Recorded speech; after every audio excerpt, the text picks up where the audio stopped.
ఈ స్త్రీ మేకప్ సరిచేసుకుంటున్నట్టు నటిస్తుంది, కానీ నిజానికి ఆమె తన కాంపాక్ట్లో దాచిన కెమెరాతో ధనవంతుడి ముఖాన్ని రహస్యంగా ఫోటోలు తీస్తుంది. తర్వాత అవి తన సహచరుడి కంప్యూటర్కి పంపుతుంది. తర్వాత వారు ఆధునిక 3D ప్రింటింగ్ సాంకేతికంతో ఆ ధనవంతుడి ముఖానికి అచ్చును తయారు చేస్తారు.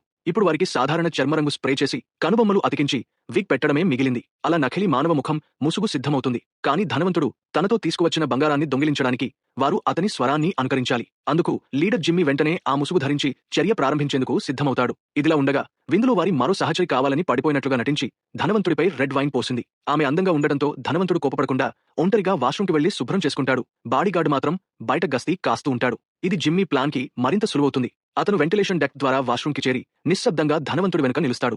ధనవంతుడు స్పందించేలోపే నకిలీ ధనవంతుడు ఒక్క పంచ్తో అతన్ని నేలకూల్చేస్తాడు. ఆ తర్వాత అతని ముందు ఒక కార్డు పెట్టి అందులో ఉన్న మాటలను గట్టిగా చదవమని బెదిరిస్తాడు. పోరాడే శక్తి లేక నిజమైన ధనవంతుడు చెప్పింది చేస్తాడు.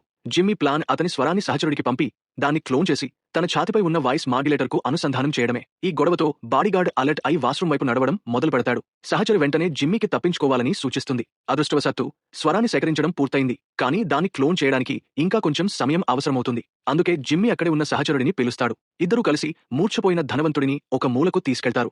తర్వాత జిమ్మీ తన ఛాతిపై రెడ్ పెయింట్ స్ప్రే చేస్తాడు. బాడీగార్డ్ తలుపు తీసిన వెంటనే జిమ్మీ తన బట్టలు తుడుచుకుంటున్నట్టు నటిస్తాడు.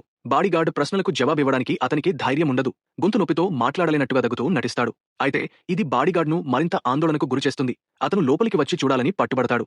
ఇంకో 2 అడుగులు వేస్తే తలుపు వెనుక దాగి ఉన్న సహచరుడు బయటపడే ప్రమాదముంది. అదృష్టవశాత్తు టెక్ సహచరుడు స్వర మార్పిడి పూర్తి చేస్తాడు. సరే, బయట వేచి ఉండు. ఇలా జిమ్మీ విజయవంతంగా బాడీగార్డ్ను మోసం చేస్తాడు. కానీ అతనిని పూర్తిగా తప్పించివేయడానికి విందులో ఉన్న మరో మహిళా సహచరి సహాయం అవసరం. ఆమె ఒక సింపుల్ అమ్మాయిలా నటించి జిమ్మీని భోజనం కోసం ఆహ్వానిస్తుంది. ఇది ధనవంతుడి స్వంత వ్యక్తిగత డేట్ కాబట్టి బాడీగార్డ్ అతన్ని అనుసరించలేడు. చివరికి జిమ్మీ బంగారం తీసుకుని తన సహచరితో కలిసి స్పోర్ట్స్ కార్లో అక్కడి నుంచి వెళ్లిపోతాడు.